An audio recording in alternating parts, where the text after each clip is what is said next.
Most global crises do not begin at the center. They start far from the places that control the system, often in regions that seem peripheral, distant from power, distant from attention, where pressure has nowhere else to go. This channel isn't about headlines or opinions. We look at how systems quietly shape outcomes over time and across space. That's what we do here. The global economy is built to concentrate stability, not to distribute it evenly across space.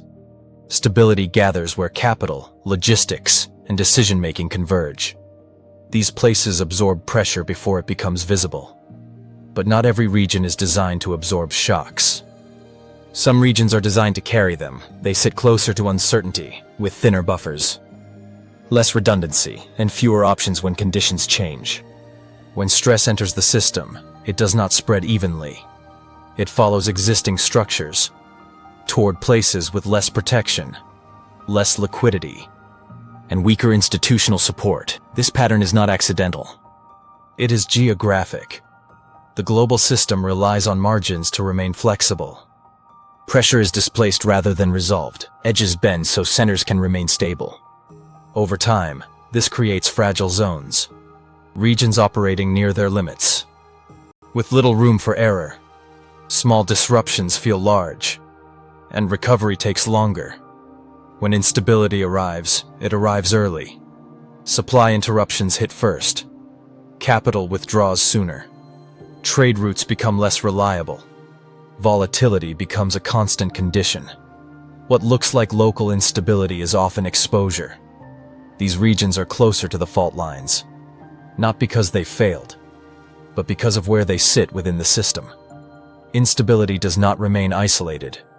It moves along existing connections, through transport corridors, through supply chains, through financial dependencies. The same routes that move growth also move shocks.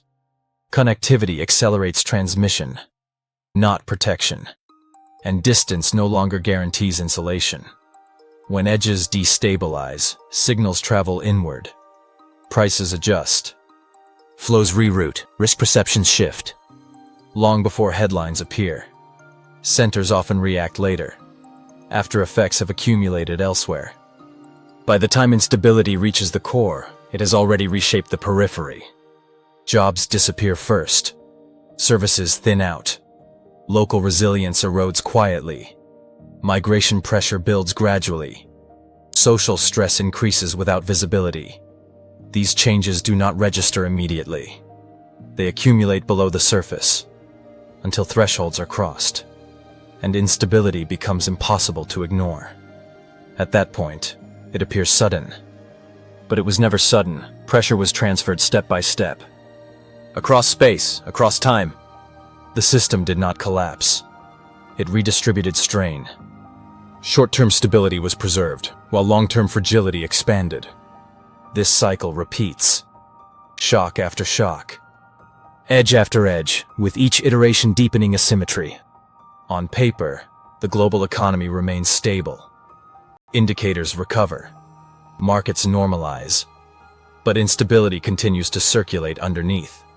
Maps rarely show this movement. They capture flows, not pressure. They show connections, not vulnerability. Geography explains what charts cannot. Stability is not produced everywhere. And neither is instability. They follow the same structures, the same corridors, and the same hierarchies. Crises are not random events. They are spatial processes. They begin where pressure has nowhere else to go. And they move along paths already built. This is why instability rarely starts at the center. It begins at the edges, where exposure is highest, buffers are weakest, and attention arrives last. Understanding this changes how crises are read. They are not isolated failures. They are structural signals, emerging from predictable places. Instability does not spread by accident. It spreads by design, embedded in how the global system is organized. The world rarely works the way it appears on the surface. What shapes outcomes is usually hidden in systems, structures, and geography.